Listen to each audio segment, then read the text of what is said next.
Hello दोस्तों, आज से आपका एडिटोरिया दरोगा का सेट स्टार्ट होने जा रहा है। Volume first. आप लोग इसे देखकर अपना रिवीजन करते रहिए। अभी फ़िलहाल में जो एग्ज़ाम हुआ है बीपीएससी का, जो बीपीएससी द्वारा जो लिया गया है टीचर्स का एग्ज़ाम, ठीक है, इससे आपको पता चल ही गया होगा कि क्वेश्चन किस लेवल का पूछ रहा है। आगे आने वाला एग्ज़ाम जो है, जो अगले महीना आपका वैकेंसी आ जाएगा दरोगा का 1200 कुछ, ठीक है, उसके लिए आपको तैयार रहना पड़ेगा, वो भी अच्छे से, क्योंकि आप देखे ही होंगे कैसा एग्ज़ाम में क्वेश्चन पूछा जा रहा है। वैसे बीपीएससी द्वारा जो कंडक्ट हुआ है टीचर्स का एग्ज़ाम, उसका जो कटअप कम ही जाएगा, क्योंकि एग्ज़ाम का लेवल काफ़ी हाई लेवल का है। मैं जितना भी सेट अभी आएगा मैं सारा आपको करवाऊँगा, जितना भी दरोगा का सेट आएगा टोटल मैं करवाऊँगा, ठीक है।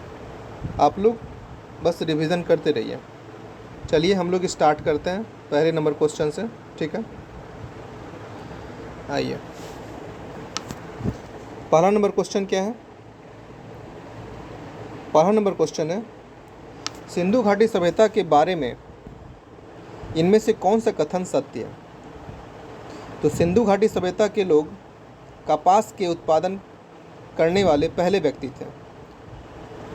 क्वेश्चन बोल रहा है कौन सा सत्य है, तो पहला नंबर तो सत्य है। दूसरा देखते हैं, सिंधु घाटी सभ्यता जो है ग्रामीण सभ्यता थी, ये गलत है, नगरीय सभ्यता थी, ठीक है। सी नंबर को ऑप्शन है, सिंधु घाटी के लोग कुत्ते, बिल्लियों और घोड़ों को बड़े पैमाने पर पालते थे, ये भी गलत है आपका। यहाँ के लोग केवल चावल की खेती करते थे, ये भी गलत है, गेहूं की खेती करते थे, जौ और गेहूं की, ठीक है।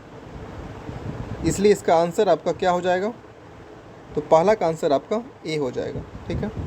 आगे चलिए, दूसरा नंबर क्वेश्चन है, जैन धर्म के 3 रत्न में कौन कौन शामिल हैं। तो जैन धर्म के जो 3 रत्न हैं आप जानते हैं, इसका आंसर सम्यक दर्शन, सम्यक ज्ञान और सम्यक आचरण है। इसका आंसर क्या हो जाएगा आपका, सी हो जाएगा, सम्यक विश्वास, सम्यक ज्ञान और सम्यक आचरण, ठीक है। दूसरा का आंसर सी हो जाएगा। चलिए, चोल अभिलेखों के अनुसार जैन संस्थाओं को दान में दी जाने वाली भूमि को क्या कहा जाता था। क्वेश्चन है कि चोल अभिलेखों के अनुसार जैन संस्थाओं को दान में दी जाने वाली भूमि को क्या कहा जाता था, तो पल्ली छंदनम कहा जाता था। बी नंबर आपका आंसर होगा, ठीक है। चौथा नंबर क्वेश्चन क्या है, विशाख दत्त द्वारा रचित मुद्रा राक्षस कौन सी भाषा में लिखी गई है। तो चौथा का आंसर क्या हो जाएगा आपका, सी नंबर, संस्कृत भाषा में लिखा गया है, याद रखिएगा।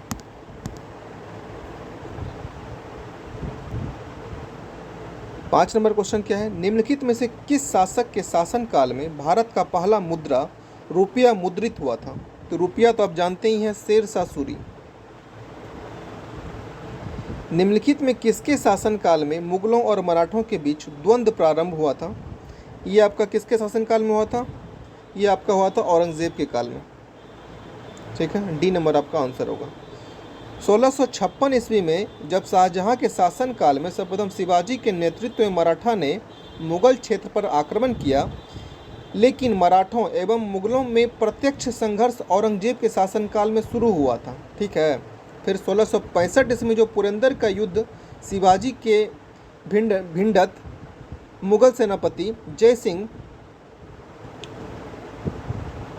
शिवाजी के सेनापति जो जय सिंह से हुई थी, वो आगे चलकर 1680 से 1707 ईस्वी तक मुगलों के खिलाफ मराठों का स्वतंत्र संघर्ष चलता रहा था। इसलिए आपका 6 का आंसर डी होगा, औरंगजेब, याद रखिएगा। भारत में किस गवर्नर जनरल को स्थानीय स्वशासन का पिता कहा जाता है। ये आपका लॉर्ड रिपन को कहा जाता है, ठीक है। आपका आंसर हो जाएगा ए नंबर। क्यों कहा जाता है, तो भारत में आधुनिक स्थानीय स्वशासन को प्रारंभ करने का श्रेय लॉर्ड रिपन को जाता है, ठीक है। लॉर्ड रिपन को स्थानीय स्वशासन का पिता कहा जाता है। इनके समय में ही भारत में सन 1881 ईस्वी में सर्वप्रथम नियमित जनगणना करवाई गई थी। तब से लेकर अब तक प्रत्येक 10 वर्ष के अंतराल पर जनगणना की जाती है। याद रखिएगा। 7 का आंसर ए। 8 नंबर क्वेश्चन क्या है? 8 नंबर क्वेश्चन है, ब्रिटिश साम्राज्य में अवध का विलय कब हुआ था? तो अवध का जो विलय हुआ था आपका 1856 में हुआ था। ठीक है, डलहौजी के काल में। निम्नलिखित में से किसने बंगाल के विभाजन जो 1905 में हुआ था, बंगाल विभाजन के विरोध में हुए आंदोलन का नेतृत्व किया था? किसने किया था? सुरेंद्र नाथ बनर्जी ने किया था। 9 का आंसर आपका ए हो जाएगा। बंगाल विभाजन कब हुआ था? तो 1905 में हुआ था। पूरा याद कर लीजिएगा। 16 अक्टूबर 1905 को खुली रूप से जो है ना बंगाल विभाजन प्रभावी हो गया था। इस दिन पूरे बंगाल में शोक दिवस मनाया गया था। चलिए 10 नंबर क्वेश्चन क्या है?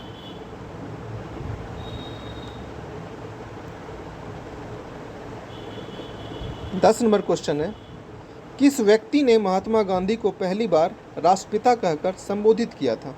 तो ये आपको पता ही होगा, सुभाष चंद्र बोस। ठीक है। सत्यशोधक समाज की स्थापना हुई थी, ये कौन किया था? तो सत्यशोधक समाज की स्थापना ज्योतिबा फूले ने किया था। ठीक है, ये कब किया था? तो 1873 में किया था। सी नंबर आपका आंसर हुआ। ठीक है। प्रार्थना समाज की स्थापना कब हुआ था? तो 1867 में हुआ था। कौन किया था प्रार्थना समाज की स्थापना? तो केशव चंद्र सेन और आत्मारंग पांडुरंग और एम.जी. रनाडे तीनों ने किया था। आर्य समाज 1875 ईस्वी में, स्वामी दयानंद सरस्वती। तत्व बोधनी सभा की स्थापना 1839 ईस्वी में देवेंद्रनाथ ठाकुर ने किया था। याद रखिएगा। अटाला देवी मस्जिद का निर्माण किस शासक के द्वारा किया गया था? यह आपका किया गया था इब्राहिम शाह सरकी के द्वारा। अटाला देवी मस्जिद का निर्माण कौन कर रहा था? तो बी नंबर आंसर हो जाएगा, इब्राहिम शाह सरकी। 1408 ईस्वी में। अलाउद्दीन के समय भू राजस्व की दर उपज का कितना भाग था? तो अलाउद्दीन के समय जो भू राजस्व की दर जो था वो अनाज उत्पादन का 1/2 भाग था। अलाउद्दीन ने खम्स मतलब लूटा हुआ धन में सुल्तान का हिस्सा 1/4 भाग से बढ़ाकर 3/4 भाग कर दिया था। याद रखिएगा। इस हिसाब से इसका आंसर अब क्या हो जाएगा आपका? इसका आंसर आपका हो जाएगा 13 का आंसर हो जाएगा 1/2। भारतीय संविधान अपने नागरिकों को डैश की समानता का वचन देता है, तो कौन सा देता है? विचार एवं प्रतिष्ठा एवं अवसर का। 14 का आपका सी हो जाएगा। सॉरी,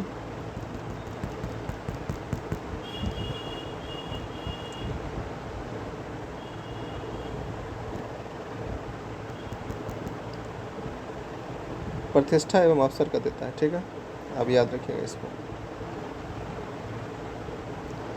निम्नलिखित में से कौन सी समिति ने मूल कर्तव्यों को संविधान में सम्मिलित करने का सुझाव दिया था? तो कौन सा समिति था? स्वर्ण सिंह समिति था।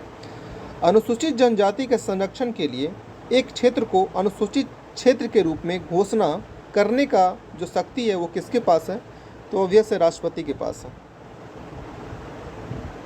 ठीक है, अगर इसको हम अच्छे से पढ़ें तो अब 16 नंबर का जो आंसर राष्ट्रपति होगा। अनुसूचित जनजाति के संरक्षण के लिए एक क्षेत्र का अनुसूचित क्षेत्र के रूप में घोषणा करने की शक्ति भारतीय संविधान के अनुच्छेद 244 के फर्स्ट तथा 5वीं अनुसूची के तहत राष्ट्रपति को प्राप्त है। ठीक है, भारतीय संविधान के अनुच्छेद 244 के 2 में आदिवासी क्षेत्र का उल्लेख किया गया है। इनके प्रशासन का प्रावधान 6ठी अनुसूची वर्णित है। ये असम, मेघालय, त्रिपुरा और मिजोरम में आदिवासी क्षेत्रों से संबंधित है। 16 का आंसर आपका राष्ट्रपति हो जाएगा। 17 का क्या है? ग्राम सभा में निम्न में से कौन शामिल होता है? तो ग्राम सभा में कौन शामिल होता है? तो 17 का आंसर आपका क्या हो जाएगा? B number. वे सभी व्यक्ति जिनके नाम गांव विशेष में पंचायत के लिए मतदाता सूची में दर्ज किए जाते हैं। अनुच्छेद 243 ख के अंतर्गत ग्राम सभा में वे सभी व्यक्ति जिनके नाम गांव विशेष में पंचायत के लिए मतदाता सूची में दर्ज हैं वह सभी शामिल होते हैं। ठीक है, अनुच्छेद याद रखिएगा कितना? 243 का ख। 18 नंबर क्वेश्चन क्या बोल रहा है? संविधान का निम्न में से कौन सा संशोधन केंद्र तथा राज्यों में मंत्रिपरिषद के मंत्रियों की अधिकतम संख्या सीमित करता है? क्वेश्चन है कि संविधान का निम्न में से कौन सा संशोधन, ऐसा कौन सा संशोधन है जो केंद्र तथा राज्यों में मंत्रिपरिषद के मंत्रियों की अधिकतम संख्या सीमित करता है? ये आपका कौन सा हो जाएगा? ये आपका हो जाएगा 91वां अमेंडमेंट संशोधन हो जाएगा। ठीक है, ये हुआ था 2003 में। 91वां संविधान संशोधन कब हुआ था? तो 2003 में हुआ था, पूरा याद रखिए। 19 नंबर क्वेश्चन क्या है? निम्न में से कौन सा एक संवैधानिक संस्था नहीं है? तो आप लोग जानते हैं नीति आयोग नहीं होगा। 1946 में निर्मित अंतरिम सरकार में कार्यपालिका परिषद के उपसभापति कौन थे? तो कौन थे? तो जब 24 अगस्त 1946 को अंतरिम राष्ट्रीय सरकार की घोषणा इस व्यवस्था के साथ की गई थी कि अंतरिम सरकार 2 सितंबर 1946 को कार्यभार संभालेगी। वायसराय इसमें कार्यपालिका परिषद का पदेन अध्यक्ष एवं जवाहरलाल नेहरू उसके उपाध्यक्ष या उपसभापति बनाए गए थे। तो आपका आंसर क्या हो जाएगा? जवाहरलाल नेहरू। क्वेश्चन है 1946 में निर्मित अंतरिम सरकार में कार्यपालिका परिषद के उपसभापति कौन थे? तो जवाहरलाल नेहरू थे। भारतीय संविधान के किस अनुच्छेद में केंद्र शासित प्रदेशों के लिए उच्च न्यायालय का प्रावधान है? क्वेश्चन अच्छे से पढ़िएगा, केंद्र शासित प्रदेश बोला जा रहा है। तो इसका आंसर आपका हो जाएगा 241 सी नंबर। लोकसभा के स्पीकर का निर्वाचन होता है, तो लोकसभा के स्पीकर का निर्वाचन किसके द्वारा होता है? तो लोकसभा के सभी सदस्यों द्वारा होता है। लोकसभा जो स्पीकर का चयन लोकसभा के सभी सदस्यों द्वारा किया जाता है। 22 का आंसर क्या हो जाएगा? क्या हो जाएगा? सी नंबर। लोकसभा के सभी सदस्यों द्वारा लोकसभा स्पीकर का चयनित किए जाते हैं। लोकसभा का निर्वाचन, स्पीकर का निर्वाचन होता है लोकसभा के सभी सदस्यों द्वारा। ठीक, निम्न में से कौन से मामले उच्च न्यायालय और उच्चतम न्यायालय के अधिकारिता में आते हैं? ये आपका आंसर हो जाएगा मूल अधिकार का प्रवर्तन। स्वर्ण त्रिभुज एक विशिष्ट क्षेत्र है जो मादक द्रव्यों की तस्करी के लिए प्रसिद्ध है। ठीक है, निम्न में से कौन सा देश इस त्रिभुज का भाग नहीं है? तो गोल्डन ट्रायंगल में कौन कौन सा देश आता है? तो गोल्डन ट्रायंगल में आपका कौन कौन सा देश आता है? तो ये आपका हो जाएगा थाईलैंड, म्यांमार और लाओस आता है। गोल्डन ट्रायंगल मतलब 3 देश आएगा, ट्रायंगल में 3 देश आता है। तो कौन कौन देश आता है? Myanmar, Thailand, Laos. म्यांमार,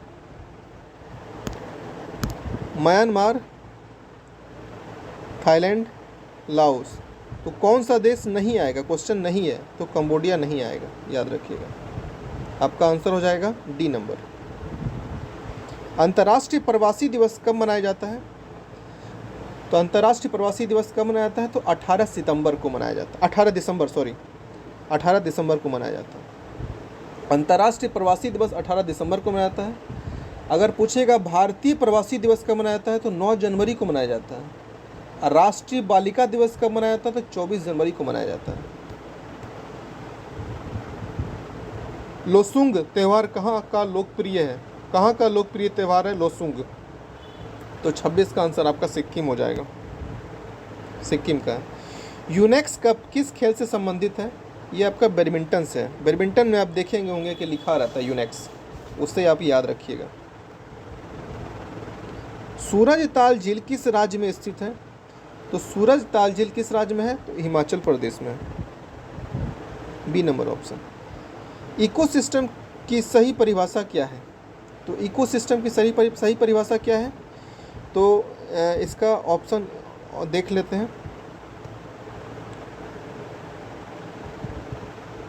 इसका आंसर हो जाएगा आपका ऐसा जीव समुदाय और उसके वातावरण का संतुलित तंत्र। जीव समुदाय और उसके वातावरण का संतुलित तंत्र, ये आपका सटीक आंसर होगा, डी नंबर। पारिस्थितिकी संतुलन बनाए रखने के लिए भारत में वन क्षेत्र कितने प्रतिशत होने चाहिए? कितने प्रतिशत होने चाहिए? तो 33.33% होना चाहिए। आपका आंसर नंबर डी होगा। एपीफाइट्स पौधे बहुत अधिक विकसित होने वाले पौधे हैं जो अन्य पौधों पर निर्भर करते हैं। क्यों? ये इसलिए यांत्रिक मदद हेतु अपना ये कार्य करता है। तो एपीफाइट पौधे बहुत अधिक विकसित होने वाले पौधे हैं जो अन्य पौधे पर निर्भर रहते हैं। क्यों? तो यांत्रिक मदद हेतु। आपका आंसर सी हो जाएगा। निम्नलिखित में कौन सम्मिलित नहीं है? जीव मंडल, आरक्षित क्षेत्र और स्थापना वर्ष। ठीक है, तो इसमें आपका कंचनजंगा जो है, क्वेश्चन है नहीं है, सम्मिलित कौन सा नहीं है? तो कंचनजंगा जो 2002 दिया हुआ है ये आपका गलत है। कंचनजंगा इसका जो स्थापना हुआ था वो 2000 में हुआ था और यह सिक्किम में है। कंचनजंगा कहाँ है? तो सिक्किम में। कंचनजंगा कहाँ है? कंचनजंगा आपका सिक्किम में है, 2000 में हुआ था, आपका सिक्किम में।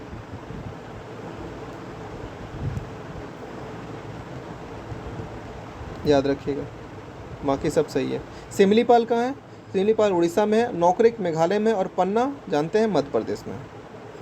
आइए, क्षेत्रीय भाषा में निर्णय प्रकाशित करने वाला पहला हाईकोर्ट कौन सा है? ये आपका केरल हाईकोर्ट है। केरल हाईकोर्ट भारत का पहला हाईकोर्ट बना है जो अपने निर्णय को वहाँ के क्षेत्रीय भाषा में प्रकाशित करेगा।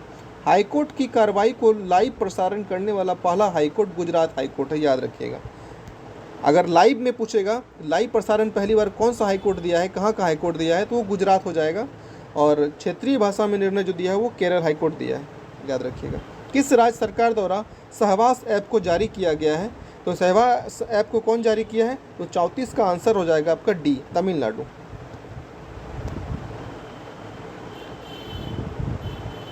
हाल ही में संगम नौसेना अभ्यास का आयोजन भारत ने किस देश के साथ किया है? तो संगम किसके साथ किया है? तो अमेरिका के साथ किया है। अंतर्राष्ट्रीय श्रम संगठन में शामिल होने वाला 187वां देश कौन सा है? ये आपका कौन सा हो जाएगा? टोंगा हो जाएगा, टोंगा। अंतर्राष्ट्रीय श्रम संगठन की स्थापना, ILO की स्थापना कब हुई थी? तो 1919 ईस्वी में हुआ था। ठीक है, और टोंगा की राजधानी कहाँ है? तो नुकू ओलापा, नुकू ओलापा। टोंगा देश की राजधानी कौन सा है? तो नुकू ओलापा, याद रखिएगा। विश्व हिंदी सम्मेलन 2023 जिसका आयोजन फिजी में किया गया था, इसमें भारत के तरफ से किसने प्रतिनिधित्व किया था? तो 37 का आंसर हो जाएगा आपका S Jaishankar, D number option. Bharat सरकार ने भूकंप प्रभावित देश तुर्की तथा सीरिया की मदद के लिए कौन सा ऑपरेशन चलाया था? तो कौन सा ऑपरेशन चलाया था? Operation Dost, B number option. Global firepower index 2023 में कौन सा देश प्रथम स्थान पर है? तो 39 का आंसर हो जाएगा आपका, 2023 के पूछा गया है तो अमेरिका, सी नंबर।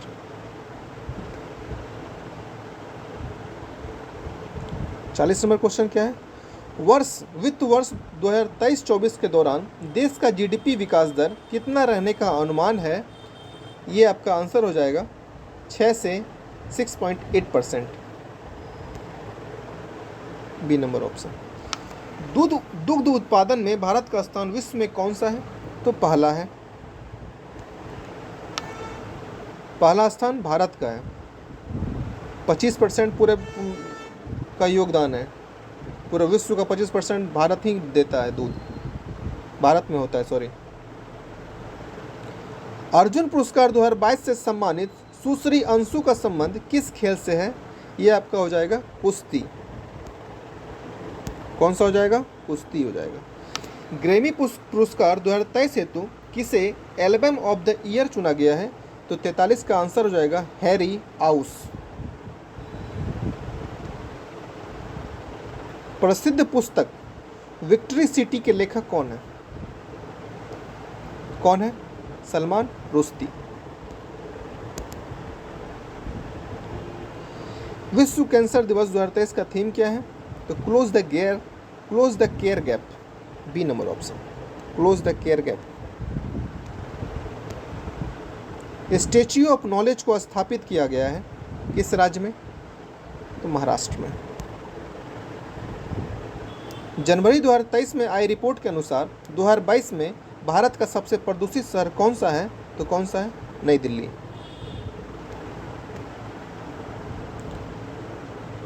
राज्य और राज्यपाल सही सम्मिलित कौन सा नहीं है वो चुनना है हम लोग को।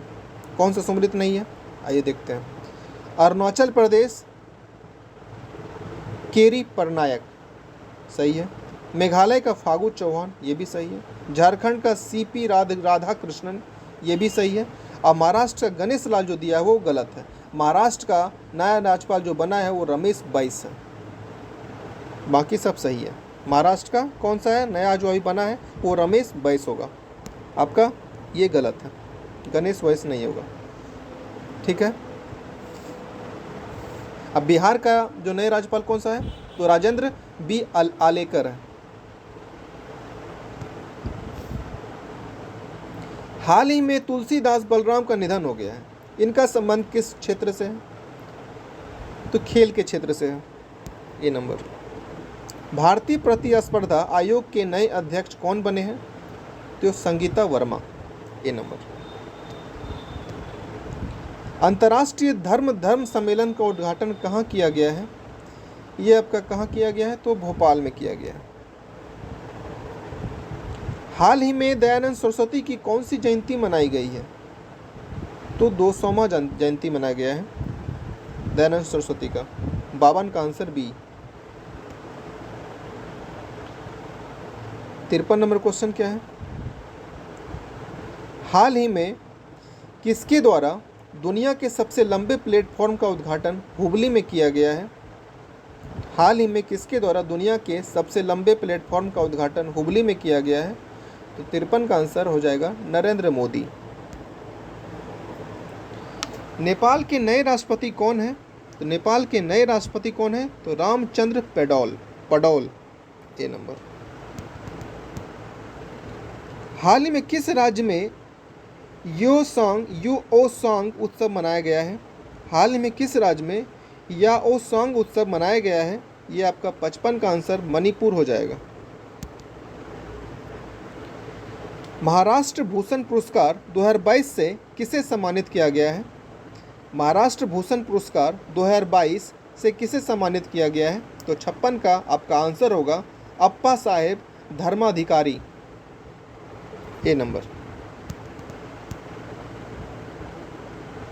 वंदे भारत ट्रेन का संचालन करने वाली पहली महिला ड्राइवर कौन बनी है, ये आपका कौन बना है, तो इसका आंसर हो जाएगा आपका सुरेखा यादव। रबी फसल की बुआई की जाती है, बुआई बोला जा रहा है, कब बोया जाता है, रबी फसल की बुआई कब की जाती है, तो ये आपका किया जाता है अक्टूबर नवंबर में। अक्टूबर में बुआई किया जाता है, जबकि मार्च और अप्रैल में इसका कटाई होता है, याद रखिएगा। जूट उत्पाद में अग्रणी राज्य कौन सा है, ये आपका हो जाएगा पश्चिम बंगाल। किस भारतीय राज्य की अधिकतम सीमा म्यांमार से लगती है, ये आपका हो जाएगा अरुणाचल प्रदेश। 61 नंबर क्वेश्चन है, भारत के उत्तरी मैदानों में शीत ऋतु वर्षा होती है, ये पश्चिमी विक्षोभ के कारण होता है, ठीक है। भारत के उत्तरी मैदानों में जो शीत ऋतु में वर्षा पश्चिमी विक्षोभ के कारण होती है, और यह वर्षा रबी फसल के उत्पादन में सहायक होती है। कॉफ़ी पोर्ट के नाम से कौन सा बंदरगाह जाना जाता है, तो सेंटोस। नंदा देवी चोटी किस हिमालय का भाग है, तो नंदा देवी चोटी किमायू हिमालय का भाग है। नंदा देवी चोटी किमायू हिमालय का भाग है तथा यह उत्तराखंड में स्थित है। यह भारत की दूसरी सबसे बड़ी चोटी है और इस हिमालय की प्रमुख चोटी कामेत, केदारनाथ, त्रिशूल आदि हैं। तो ये आपका आंसर हो जाएगा किमायू हिमालय, नंदा देवी किमायू हिमालय। द्वीपों का समूह लक्षद्वीप परवाल द्वारा निर्मित है। दूध गंगा निम्न से किसकी सहायक नदी है, तो दूध गंगा आपका किसका है, तो दूध गंगा किसका है, चिनाब का। दूध गंगा किसका है, तो चिनाब का। भार का एसआई मात्रक क्या होता है, तो भार का एसआई मात्रक होता है newton, C number. 67 number question क्या है, निम्नलिखित में से कौन सा यंत्र समुद्र के स्तर से ऊपर की वस्तुओं को देखने के लिए पनडुब्बी में प्रयोग किया जाता है, तो 67 का आपका आंसर हो जाएगा पेरिस्कोप, बी नंबर ऑप्शन। यदि कार्य का मान धनात्मक हो तो जिस निकाय पर कार्य हो रहा है उस पर क्या प्रभाव पड़ेगा? तो 68 का आंसर क्या हो जाएगा आपका? उसकी ऊर्जा में वृद्धि होगी। उसकी ऊर्जा में वृद्धि होगी। आपका आंसर हो जाएगा डी नंबर। इसका जो निम्नलिखित में कौन सा यंत्र समुद्र के स्तर से ऊपर की वस्तुओं को देखने के लिए पनडुब्बी में प्रयोग किया जाता है? इसका आंसर आपका मार दिए आप पेरिस्कोप। अब बाकी जो 3 ऑप्शन है ये भी याद कर लीजिए। पायरोमीटर में क्या होता है? तो दूर स्थित वस्तुओं के ताप का अनुमान लगाया जाता है। ठीक है। ओडोमीटर में क्या होता है? गाड़ी द्वारा चली गई दूरी को नापा जाता है। और एनीमोमीटर में क्या होता है? हवा का वेग नापा जाता है। याद रखिएगा। यदि दो कणों के बीच की दूरी बढ़ जाती है तो इनके बीच गुरुत्वाकर्षण बल पर क्या प्रभाव पड़ेगा? क्या प्रभाव पड़ेगा? अगर दूरी बढ़ेगा तो कम हो जाएगा। बी नंबर आपका आंसर होगा। उत्क्षेप बल और भारी कार्य करते हैं विपरीत दिशा में। उत्क्षेप बल और भार कार्य करते हैं विपरीत दिशा में। D number option. निम्न में से क्या तरंग की विशेषता नहीं है? तो निम्न में से क्या तरंग की विशेषता नहीं है? तो 71 का आंसर हो जाएगा माध्यम। आपका डी नंबर ऑप्शन होगा। निम्नलिखित में कौन सा विकल्प रासायनिक परिवर्तन है?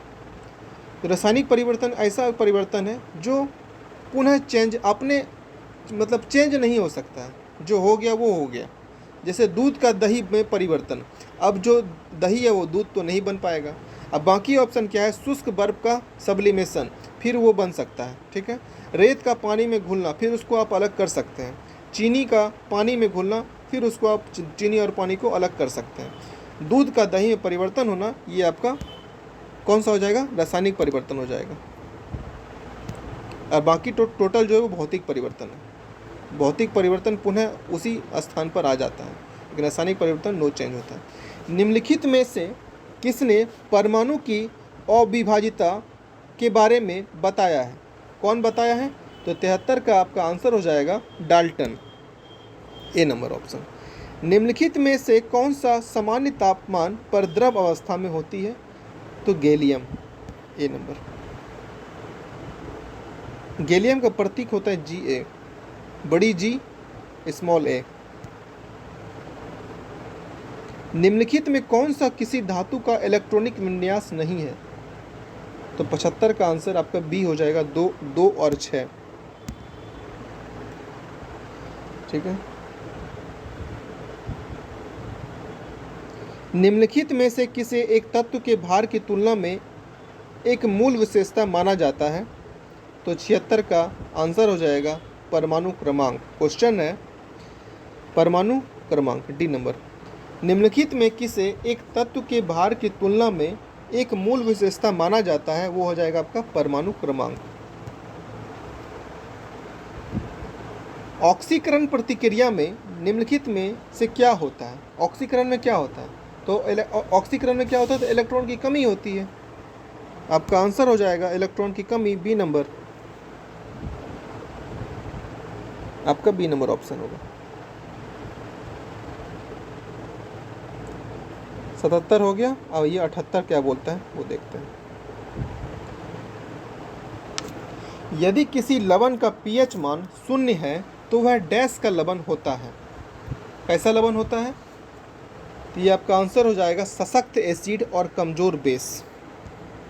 सशक्त एसिड और कमजोर बेस। ए नंबर ऑप्शन। 79 क्या है? जलीय विलयन में किसी अम्ल या क्षार में क्या परिवर्तन होता है? तो क्या परिवर्तन होता है? तो क्षार जल में OH- आयन निर्मित करते हैं। 79 का आंसर हो जाएगा आपका ए नंबर। क्षार जल में OH- आयन निर्मित करते हैं। उस निष्क्रिय गैस का क्या नाम है जिसे आधुनिक आवर्त सारणी के पहले आवर्त में रखा गया है? ये आपका कौन सा हो जाएगा? तो हीलियम हो जाएगा। उस निष्क्रिय गैस का नाम क्या है जिसे आधुनिक आवर्त सारणी के पहले आवर्त में रखा गया है? वो हीलियम हो जाएगा। और धातुओं का व्यापक उपयोग निम्न में से किस में होता है? तो किस में होता है? तो खाद में होता है। कास्टिक सोडा का रासायनिक नाम क्या है? तो कास्टिक सोडा का रासायनिक नाम है सोडियम हाइड्रोक्साइड। 82 का आंसर हो जाएगा आपका डी। कास्टिक सोडा क्या है? Sodium hydroxide. सोडियम पूछा जाता है, सोडियम कार्बोनेट। वॉशिंग सोडा को क्या कहा जाता है? Sodium carbonate. साधारण नमक को क्या कहा जाता है? सोडियम क्लोराइड कहा जाता है। अच्छा, फोटोग्राफी में प्रयोग किया जाता है सोडियम थायोसल्फेट, याद रखिएगा। हेमेटोलॉजी का अध्ययन निम्न से किससे संबंधित है? तो हेमेटोलॉजी किससे संबंधित है? तो रक्त से संबंधित है। पानी के कमी के कारण कोशिका के संकुचित भित्ति से अलग होने की प्रक्रिया को क्या कहते हैं? तो क्या कहते हैं? प्लाज्मोसिस, प्लाज्मोलिसिस, प्लाज्मोलिसिस। आपका 84 का आंसर डी होगा, प्लाज्मोलिसिस। हमारे शरीर में वसा संचायक ऊतक कौन सा है? तो एडिपोज ऊतक है। ठीक है, ए नंबर ऑप्शन। अस्थायी ऊतकों के निर्माण के लिए एक अस्थायी संरचना, आकार और क्रिया अपनाने की प्रक्रिया को क्या कहते हैं? अस्थायी ऊतकों के निर्माण के लिए एक अस्थायी संरचना, आकार और क्रिया अपनाने की प्रक्रिया को क्या कहा जाता है? तो 86 का आंसर हो जाएगा विभेदन, डी नंबर। पादपों में सबसे प्रचुर मात्रा में उपस्थित तत्व कौन सा है? तो कार्बन होगा।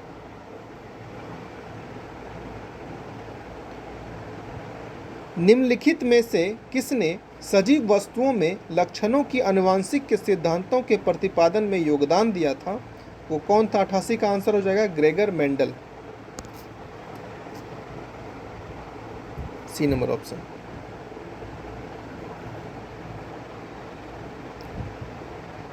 आ जाइए 89 नंबर क्वेश्चन क्या है? जोंक निम्नलिखित में से किस संघ से संबंधित है? जोंक किससे संबंधित है? तो एनिलिडा। जोंक कैसा है? तो एनिलिडा से। निम्नलिखित में से किस में होमोडोंट पाए जाते हैं? होमोडोंट किस में पाए जाते हैं? तो मछली में पाया जाता है। ठीक है।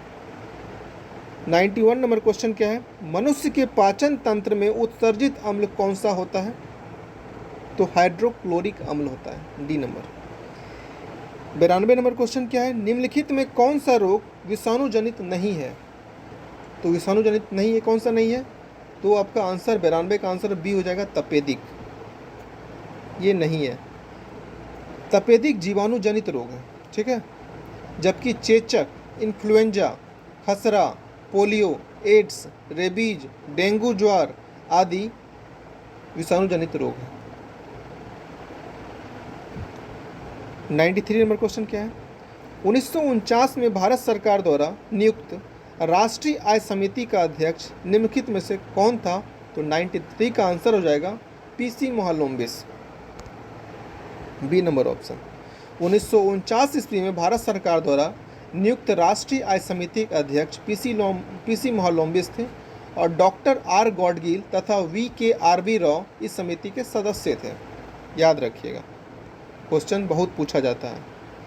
National academy of agriculture research management कहाँ स्थित है? तो हैदराबाद में। ठीक है। निम्नलिखित कीमत सूचकांकों में केंद्र सरकार के कर्मचारियों की मजदूरी में क्षतिपूर्ति हेतु किसका प्रयोग किया जाता है? तो 95 का आंसर हो जाएगा औद्योगिक कर्मियों के लिए उपभोक्ता कीमत सूचकांक। 95 का आंसर आपका हो जाएगा बी नंबर। बाकी अब मैथ का क्वेश्चन आपका 5 दिया हुआ है। ठीक है, तो आप इसे बनाइए, सही रहेगा, क्योंकि मैथ का क्वेश्चन 5 दरोगा में पूछा जाता है पीटी में। तो 96 का आपका आंसर हो जाएगा, हम आंसर से बता देते हैं, आप लोग बना लीजिएगा। 96 का आंसर क्या हो जाएगा? ए नंबर, 2:3। ठीक है। 97 का आंसर हो जाएगा आपका 15 मिनट, डी नंबर। 98 का आपका क्या हो जाएगा, डी नंबर 4। 99 का क्या हो जाएगा आंसर आपका, 99 का आंसर क्या हो जाएगा आपका 18,400, ए नंबर। 100 नंबर का आंसर क्या हो जाएगा, 100 नंबर का आंसर आपका 1800 हो जाएगा, सी नंबर। ठीक है, आप लोग बहुत तगड़े से तैयारी कीजिए, तभी आप एग्ज़ाम निकाल पाएंगे। अभी आप क्वेश्चन देख ही लिए हैं, और बीपीएससी का क्वेश्चन जितना पूछा गया वो टीचर वाला, वो टोटल जो है रट लीजिए, उससे एक से दो क्वेश्चन आपको दरोगा में आएगा ही आएगा, इसलिए आप लोग याद रखिएगा। चलिए आप लोग अपना रिवीजन कीजिए। Good night.